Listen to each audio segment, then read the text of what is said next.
Gotta wait for Ms.Adams to get us started.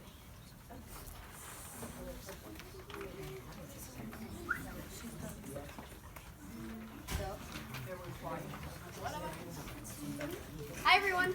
Hi. How's your day going? It's great. Thank you for That's asking. good. All right. Welcome all to Sixth Period's production of A Christmas Carol by Charles Dickens and adapted by Miss Adams. Get settled in, and as you're doing so, let me tell you a little about the author, Charles Dickens. Charles Dickens was born in 1812 on February 7th and died on June 9th, 1870, in the UK at the age of 58. That was a long time ago, long time ago. He was a very famous author and wrote many different works in his lifetime. A Christmas Carol is about an old miser named Ebenezer Scrooge whose Christmassy humbug ways are transformed after being visited by three frightening spirits. He wrote A Christmas Carol to express his concerns for the poor and the needy. He wanted to explain to those who are stingy and unfeeling like Scrooge must change their ways or there would be consequences. It was published December 19th in 1843. Now that all of the boring facts are out of the way, don't worry, don't fall asleep. You can sit back, relax, and enjoy the show. Introducing Ms.Adams' sixth period production of A Christmas Carol.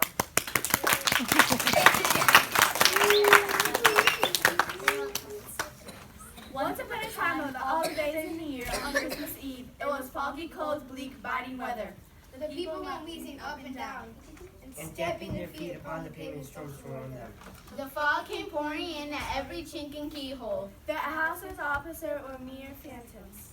The door of Scrooge's counting house was open that he might keep his eye upon his clerk, who in a dismal little cell beyond, a sort of little tank, was copying letters. Scrooge had a very small fire, but the clerk's fire was so very much smaller that it looked like one coal. But he couldn't replenish it, for Scrooge kept the coal box in his own room. So the clerk tried to warm himself with his candle. Oh, but he was a tight hand at the grindstone. Scrooge! Squeezing, wrenching, grasping, Scraping, clutching. covetous old sinner. Hard and sharp as flame, secret and self-contained and solitary as an oyster. A Merry Christmas, Uncle. Oh, humbug! Humbug, Uncle. You don't mean that, I'm sure. I do. Merry Christmas? What right have you to be merry? What reason have you to be merry? You're poor enough. Come then, what right have you to be dismal? What reason have you to be morose? You're rich enough. Bah, humbug! Don't be cross, Uncle. What else can I be when I live in such a world of fools as this? Merry Christmas? Bah! What's Christmas time to you but a time for paying bills without any money? A time for finding yourself a year older and not an hour richer. If I could work my will, every idiot who goes about with Merry Christmas on his lips should be boiled with his own pudding and bared with a stake of holly through his heart. I'm sorry with all my heart to find you so resolute, but I'll keep my Christmas humor till last. So a Merry Christmas, Uncle, Good afternoon. and a Happy New Year. Good afternoon. At this festive season of the year, Mr. Scrooge, it is more than usually desirable to make some slight provisions for the poor and destitute who suffer greatly at the present time. Many thousands are in want of common necessaries. Hundreds of thousands are in want of common comfort, sir. Are there no prisons? Plenty of prisons. And the union workhouses, are they still in operation? They are, though I wish I could say they were not. The trailmen and the poor law are in full vigor then. Both very busy, sir. They scarcely furnish cheer of mind or body. A few of us are raising a fund to buy the poor some meat and drink and means of warmth. We choose this time because it is a time when want is keenly felt. in abundance rejoices. What shall I put you down for? Nothing! You wish to be anonymous? I should be left alone. Since you asked me what I wish, that is my answer. I don't marry myself this time of year, and I cannot afford to make idle people marry. I help support the establishments I have mentioned, and they cost enough. And those who are badly off must go there. Many can't go there. Many would rather die. If they would rather die, they better do so and decrease the surplus population. Good afternoon.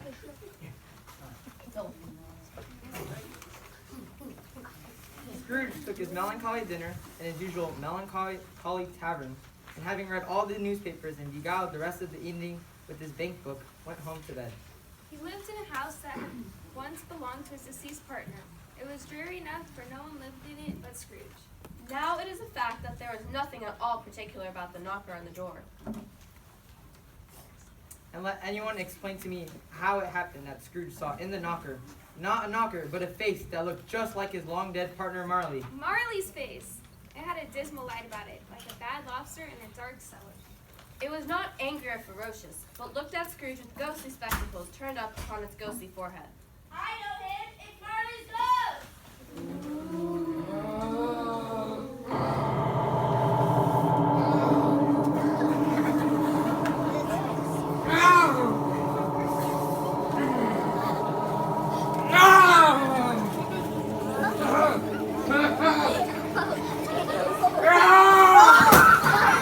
What do you want of me? Much!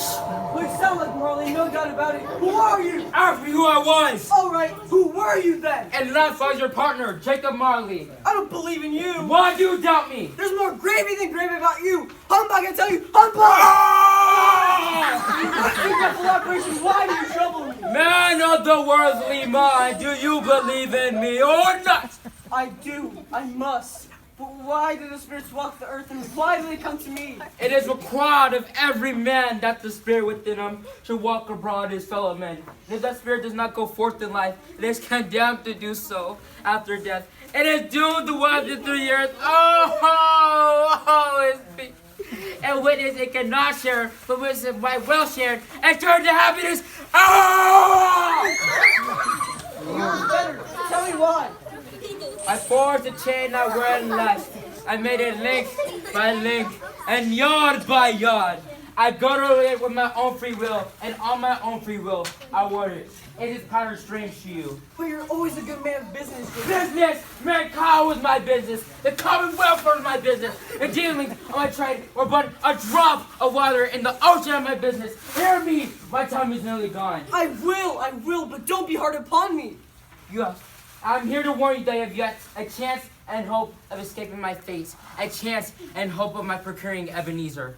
You're always a good friend to me. Thank you. You'll be haunted by 3 spirits. I think I'd rather not. Without their visits, you cannot hope to shun the path I tread. Expect the first tomorrow when the bell tolls 1. Couldn't I take them all at once? Expect the second when the bell tolls 2. The third will come on a good time. Look to see me no more!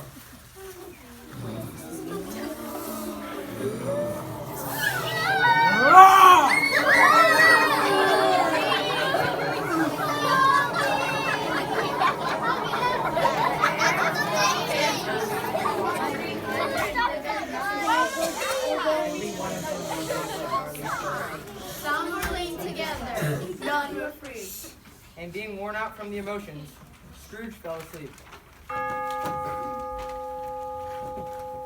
Scrooge awoke to find the first ghost, a gentle spirit in a short white gown. I am the ghost of Christmas past. I will show you your life as it used to be. Rise and walk with me. They passed magically into Scrooge's past. The ghost and Scrooge were suddenly standing inside an old warehouse. Do you know this place? No, I hold my first job here. Why, it's old Mr. Fezziwig, such a decent man. Next to Mr. Fezziwig, Scrooge saw himself as a cheerful young man. It's Christmas Eve. Yo-ho, everyone. No work tonight. Clear off the floor for dancing and celebrating. Food was brought in. The music began. Everyone started dancing. Even young Scrooge. Such a waste of money, this. Waste of money? A small matter to make these silly folks so full of gratitude. Small? Why is it not? He spent a few pounds of your mortal money, 3 or 4 perhaps. Is that so much that he deserves this praise? Isn't that spirit? It's the happiness that he gives. It's quite as great as if it costs a fortune. With whom do you dance with? You look so happy. Ah, Belle. It's young Belle. You loved her, but you didn't marry her? She released me from our contract and wished me happiness in the life that I had chosen. You couldn't bring yourself to marry a poor, dowerless girl? No more, I don't wish to see it. These are the shadows of the things that have been. They are what they are. Remove me, I cannot bear it. Haunt me no longer. The spirit disappeared, and Scrooge found himself back in his bedroom. No shape appeared. 5 minutes, 10 minutes, nothing came.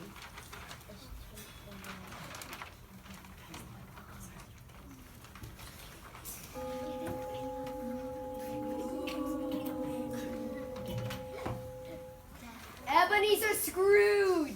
Ebenezer Scrooge! Scrooge entered an opulent room. The ghost of Christmas present was gigantic and as grand and joyful as the season. Its eyes were clear and kind, yet they frightened Scrooge. Come in and know me better, man. I am the ghost of Christmas present. Look upon me. You have never seen the likes of me before. Take me wherever you will and let me learn from it. The ghost and Scrooge appeared in the doorway of a small house. Where are we? You don't know the house of your own clerk, Bob Cratchit? Come inside. The family is sitting down to Christmas dinner. Now, Bob Cratchit had a very large family. In a very small house. His youngest, tiny son, he hauled to the table using an old wooden spoon. Mother, there was never such a grand goose as this. Splendid, my dear, a triumph. So excited over a small goose. You'd think it was a prize turkey. It's all they can afford. Not a very well-off family. To Mr. Scrooge, the founder of our feast. Oh, the founder of our feast indeed. I wish he were here now. I'd give him a piece of my mind to feast upon. Now, dear, let's not be bitter. I'll toast to his health, but that's all. Long life to him. Long life to the stingy, unkind, unfeeling founder of our feast. To Mr. Scrooge. And God bless us, everyone. Tell me, spirit, will Tiny Tim live? I see a vacant seat in a poor chimney corner, and a crutch without an owner, carefully preserved. If these shadows remain unaltered by the future, the child will die. No, no, spirit. Tell me he will be spared. What then? If he be like to die, he had better do it and decrease the surplus population. You use my words against me?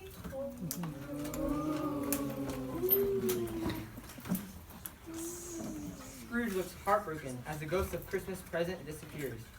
Leaving him alone in a dank, dripping, cold, unknown world. Remembering the prediction of old Jacob Marley, Scrooge saw a solemn phantom coming like a mist along the ground.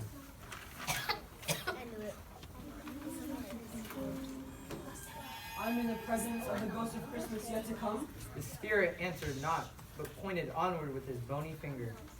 You're about to show me the shadows of the things that have not happened, but will happen in the time before us. The ghost inclined his head. Lead on, lead on.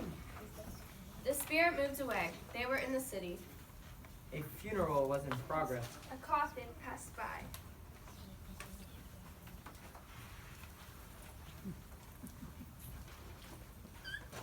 Wow, Oscar's got his own at last, hey? So I see, God, isn't it? What has he done with his money? Left it to his company, perhaps. He hasn't left it to me, that's all I know. It's like a very cheap funeral. I don't know anybody to go to it. Supposed to make up a party and follow the hearse. And to think there's not a single person here to mourn him. Is there to be lunch? I must be fed if I go. My spirit, I see. The case of this unhappy man might be the case of my own. My life tends that way now. The phantom pointed his bony finger towards the gravestone. No voice spoke, yet Scrooge heard these words. He lies in the dark, empty house, without a man, woman, or child, To say that he was kind to me. and for the memory of one kind word, I will be kind to him. Before I draw near to this stone, tell me, spirit, are these the things that will be, or are they the things that may be only? The spirit gave no reply. Scrooge trembled. He looked upon the gravestone. and read the words, Ebenezer Scrooge. No, no, no, oh no, Spirit, I'm not the man I was. Why show me this if I'm past all hope? Assure me that I may yet change the shadows that you have shown me by an altered life. I'll keep Christmas in my heart, and I'll try to keep it all here. I'll live in the present, the past, and the future. I'll not shut out the lessons that they teach, and oh, tell me, may I sponge away the writings on this stone? In his agony, Scrooge grasped the phantom's hand. Which tried to free itself, and it did. Scrooge held up his hand in a last prayer and saw the phantom change. It shrunk, collapsed, and dwindled down into a bedpost.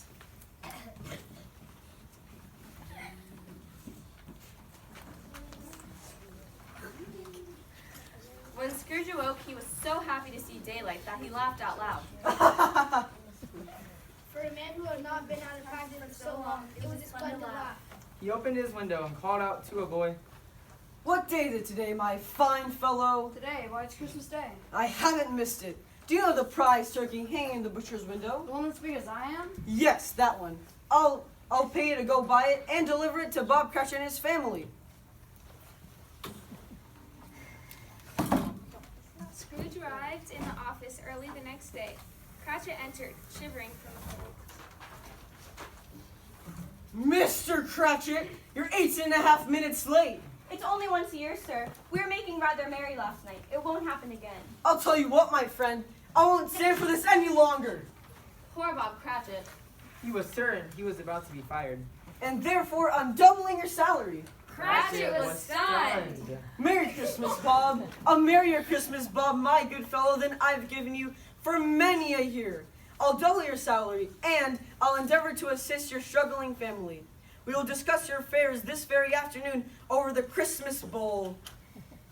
Bob, make up the fires and buy some more coal before you dot another I, Mr. Cratchit. Scrooge is better than his word. He did it all and infinitely more. And to Tiny Tim, who did not die. With his second father, he became as good as a friend and as good a man As I old city knew. Some people laughed to see the alteration in him, but he let them laugh, and little heeded them, for he was wise enough to know that nothing on this globe ever happened for good. I wish some people did not have their fill of laughter. His own heat laughed, and that was quite enough for him. It was always said of him, he knew how to keep a Christmas well. If any man alive possessed the knowledge. May that be true said of all of us. And so, as Tiny Tim observed, God bless us, everyone! God bless us, everyone!